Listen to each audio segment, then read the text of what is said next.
Hello, my kangaroos. Welcome to Rue Likes to Review. I am Rue. I remember watching Abbott and Costello when I was a kid. More so one movie in particular. I always thought they were funny. What I didn't know is they have many movies, plus they had a TV show and of course specials. This is not a review video, it's a list, spoil-free video.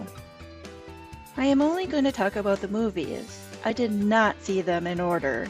There are 38 movies in total. However, I'll only be talking about 36 of them. The 38th movie is called The World of Abbott and Costello, which is a collection of their funny bits. Since it's a collection, I will not talk about that one. Another movie I will point out later and why I'm not including it on the list. This is all my opinion. If you have seen any, let me know what was your favorite. I want to end the video on a good note, so the list will be backwards. 36. 1959, The 30-Foot Bride of Candy Rock. I absolutely did not like this movie. One big drawback of this movie is that there's no Bud Abbott. In fact, this one is called The 30-Foot Bride of Candy Rock with Lou Costello. Fact: this is the last movie of Lou Costello. It released 5 months after his death. 35. 1952. Meet Captain Kidd. For me, this movie was hard to watch just because it just wasn't funny. Fact: the lead actor, Charles Laughton, was a huge fan of the comedy duo. He had told them he would do anything with them, hence this movie. 34. 1952, Lost in Alaska. This movie was not funny and boring. A couple of facts. This is the first film for composer Henry Mancini. He is uncredited. He would go on to compose for the Pink Panther series and Peter Gunn, just to name a few of his works. Costello's character was named after Alexander Graham Bell, inventor of the telephone.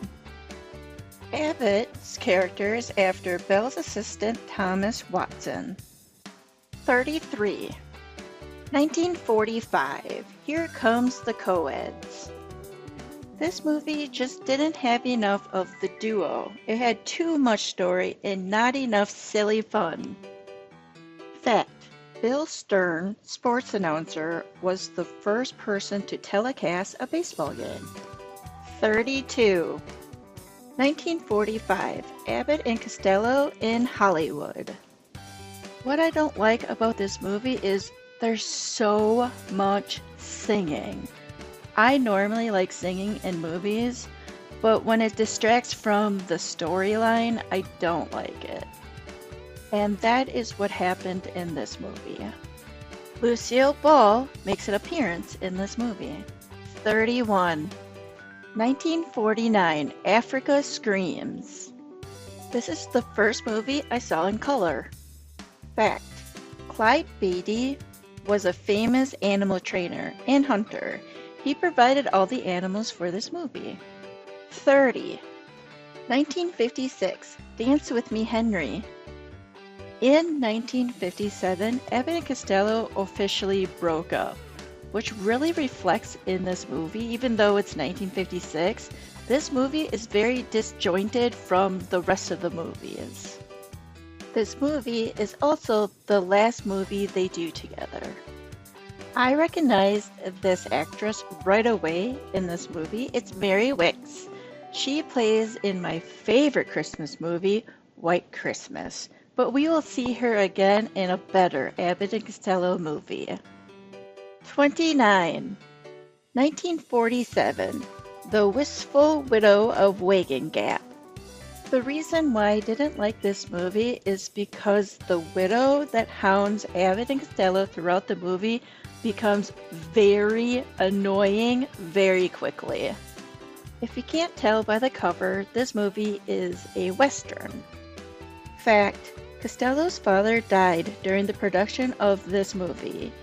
His father loved westerns, so this movie is dedicated to him. Another fact is this is the only movie that was turned into a comic book. 28. 1941, Keep 'em Flying. This movie mentions another movie, which is Buck Privates, but we'll get to that one later. They have some adventures in the sky, it just wasn't funny or silly to me. Pat Costello, Abbott's brother, was his body double used to play in all action scenes. 27. 1952, Jack and the Beanstalk. This is the movie I saw when I was a kid, and I used to love this movie so much I watched it all the time on VHS. Watching as an adult, it wasn't as funny as I remember. However, it still holds good memories. Fact: this is the first movie to feature Abbott's pencil mustache. It is seen more in other films. 26. 1951, Coming Around the Mountain. This movie is also a victim of too much singing. Fact: in this movie, we see Margaret Hamilton, which you would know her from The Wizard of Oz as the Wicked Witch of the West. I will say this about the movie. You can really tell that Margaret Hamilton was having so much fun doing this movie. 25. 1946, The Times of Their Lives. This is a high-rating movie of theirs for the time. It had moments of funny, but for me it could have been better. Bud Abbott said this was his favorite movie because he was the butt of all jokes and punishment instead of Lou. Fact: this was the most expensive movie of the time. 24. 1944, In Society. In this one, they are plumbers called to do a plumbing job in high society. This one isn't as funny, but does have some moments in it.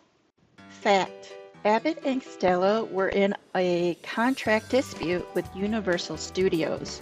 Every day, no matter what they were doing in the film or saying lines, at 4 p.m. they would stop everything and go home. Maybe that's why there is a glaring problem with this movie. There is an unresolved storyline. There is a budding romance between two characters that never show what happens. 23. 1955, Meet the Mummy. There are many Meat movies, and this one is my second least favorite. There is one scene with the mummy's tomb I thought was quite funny. Fact: 1954, the day after filming in New York City was complete, Bud and Lou rode the first float of the Macy's Thanksgiving Day Parade. 22. 1949, Meet the Killer, Boris Karloff. It was entertaining seeing Boris Karloff do hypnotism. Fact: one of the working titles for this film was Meet the Killers, plural. Boris Karloff's character was originally written for a woman, but changed when Karloff was hired. 21. 1953, Go to Mars. This film starts out pretty slow. In the middle of the movie, it starts to get a lot funnier, and it's fun to watch. The Venusian women were played by contestants in the Miss Universe competition. 20. 1941, Buck Privates. This film has a lot of funny things happen in it, and it's fun to watch. Beverly Simmons plays Evie in this film, and she does a great job. I enjoyed her character. This film has the Andrews sisters. Funny fact, Costello found out that the Andrews sisters didn't get their own trailer. He was notorious for taking, aka stealing, props from sets. He had taken some props from the set that was needed for the movie, and he told the director if he didn't give the Andrews sisters their own trailer and higher pay, they don't get the props back. They agreed. The movie that is not on the list. 1947, Buck Privates Come Home. Buck Privates Come Home is a remaster of 1941 Buck Privates. Since it's the same, that's why I did not add it. 1946, Little Giant. This film is silly. Why it's 19 is there's not enough Abbott and Costello in this film. Fact, this film is their first situation comedy instead of the slapstick comedy we usually see. 18. 1948, Mexican Hayride. This movie was so silly and so fun to watch. Fact, neither Abbott or Costello wanted to make this film. Bud hated the script, and Lou wanted a different cast. Universal Studios suspended them both for a week and started filming 2 days behind schedule. 17. 1951, Meet the Invisible Man. This movie has a lot of fun shenanigans in it. Fact, in this movie, Abbott and Costello go by Bud Alexander and Lou Francis, which are actually their real middle names. 16. 1940, One Night in the Tropics. In this film, they do reuse some of their old gags, but it works in the movie.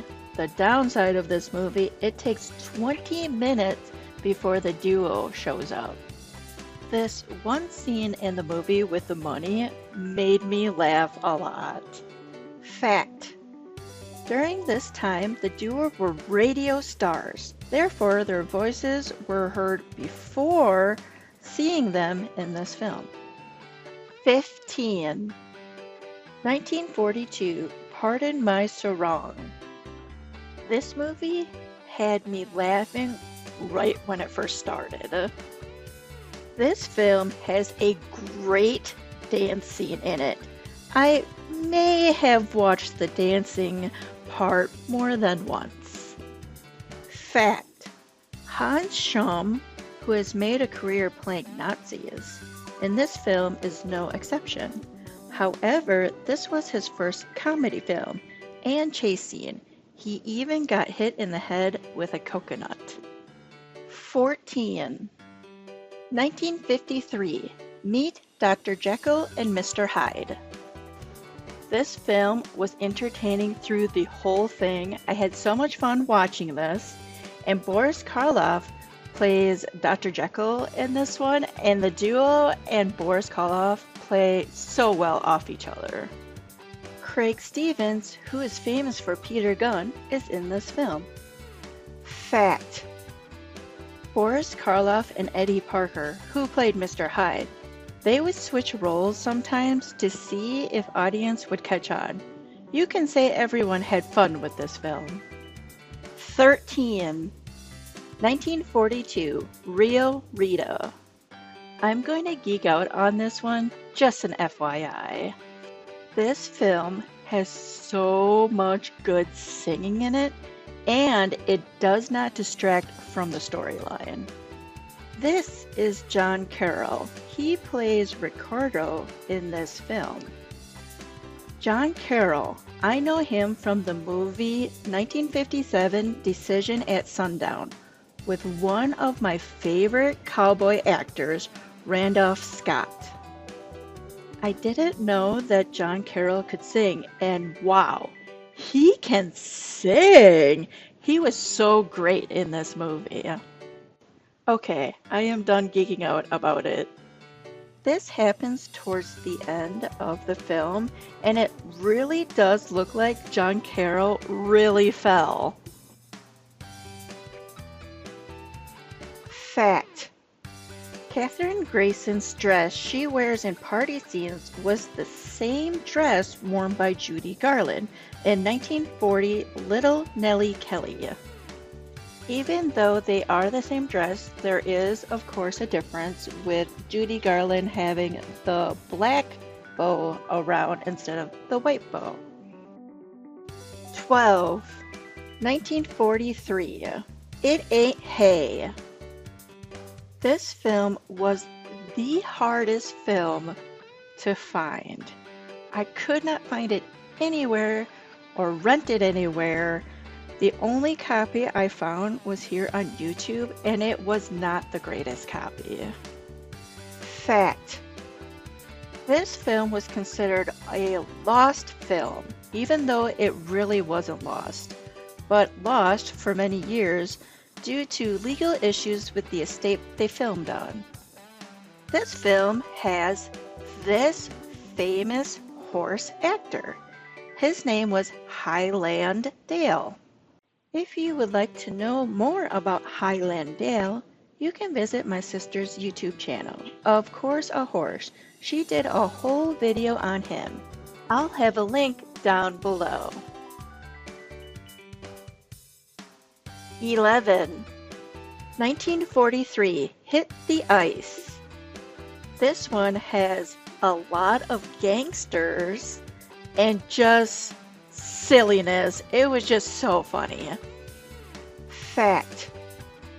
One of the working titles for this film was Pardon My Ski, which would have fit because it's silly. 10. 1948, The Noose Hangs High. There are some funny bits in this film. One of my favorites, it's called You're Not Here. I watched it a couple of times. It's pretty funny, and I'll let you guys check it out. Side note, please excuse my dog who is walking around in the background. He always knows when I'm trying to capture a video. You're here? Yeah, I'm here. You said you were here. What do you mean I'm here? Of course I'm here. You wouldn't want to bet on it? You want to bet me that I was crazy or something? I bet you you're not here. You want to bet me money? $10 says you're not here. Well, that's a bet, chump. Come on, put it up. Hey, even more with you. $10. But you're not here. All right. Come on, prove it that I'm not here. Come on. You're not in Chicago, are you? Certainly not. You're not in Philadelphia, are you? No. You're not in St. Louis, are you? Of course not. Well, now, wait a minute. You're not in Chicago. You're not in Philadelphia. And you're not in St. Louis. You must be someplace else. That's right. All right? Yeah. Well, if you're someplace else, you can't be here. No. Hey. Fact. In this film, Lou Costello bets on a horse named Lolly C, which is an inside joke referring to Costello's mother, who was an associate producer on this film. Her name was Helen Castillo, but her nickname was Lolly, hence Lolly C. 9. 1942, Ride 'em Cowboy. This film has everything. There's action, singing, romance, and slapstick silliness. Fact. This is Ella Fitzgerald's film debut. 8. 1948, Meet Frankenstein. This is my second favorite Meet film. What makes this film great is you can tell all the actors are having a lot of fun. Fact. Bela Lugosi reprises his role as Dracula. This film is the only and last time he would play Dracula in a feature film. 7. 1944, Lost in a Harem. This movie made me laugh so much. I wish I could have seen this in color because I bet the outfits were gorgeous. Fact: this is the first film after Costello was bedridden for many months with rheumatic fever. 6. 1950, In the Foreign Legion. This film is so much fun right from the start. Fact: this film is one of the few times the duo uses their real names. As I get closer to number 1, I'll have to say 5 through 1 was pretty hard to choose which one should be 1 because the rest of these movies are just so much fun to watch and really funny. 5. 1945, The Naughty 90s. This film has the famous bit, "Who's on first?" Unfortunately, I cannot show the "Who's on first" due to copyright. I'll have a link in the box to the routine from the film. If you haven't seen this bit, I encourage you to check it out. It was the first bit I heard from the duo as a teen, and to this day, it still makes me laugh. Fact: in this film, this "Who's on first" routine is viewed as the best version in existence. 4. 1941, In the Navy. This film has an amazing cast in it. This has Dick Foran, who is an amazing singer and actor. The musical trio, again, the Andrews Sisters, and a great actor, Dick Powell. Can't forget Shemp Howard from the Three Stooges.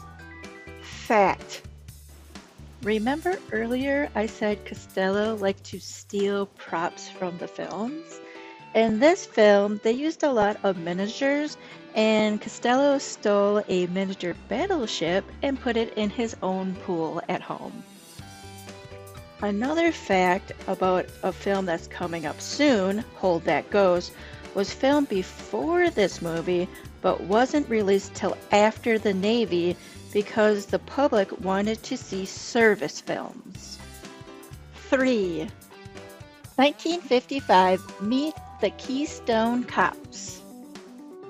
I didn't know anything about the Keystone Cops. You do not have to know about them to watch this film. The Keystone Cops were fictional, humor, incompetent policemen from the silent era of films. Fact: Lou Costello's daughter, Carol, makes an appearance in this film. 2. 1941, Hold That Ghost. This film has gangsters and ghosts. What's not to like about a film like that? I know this is morbid, but do you ever think while watching an old film that everyone in the film is dead, or is it just me? By 2013, that's actually true with the death of Patty Andrews.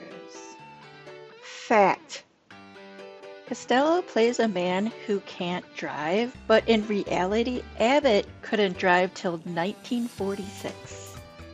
1. 1942, Who Done It? Like I said, it was hard to choose for me who was going to be number 1, but after I thought about it, Who Done It was just the best. It has the best bits, characters, and story. So it was fun to watch and funny at the same time, and I could see it again. Look, it's Mary Wicks again. She is amazing in this film. Fact: this is the only film that doesn't have any musical numbers. Therefore, it's also the shortest film they have. Thank you for watching my list of Abbott and Costello films. I hope you learned something new. Let me know which one is your favorite. Don't forget me a thumbs up if you really like this video, and I will see you kangaroos in the next video.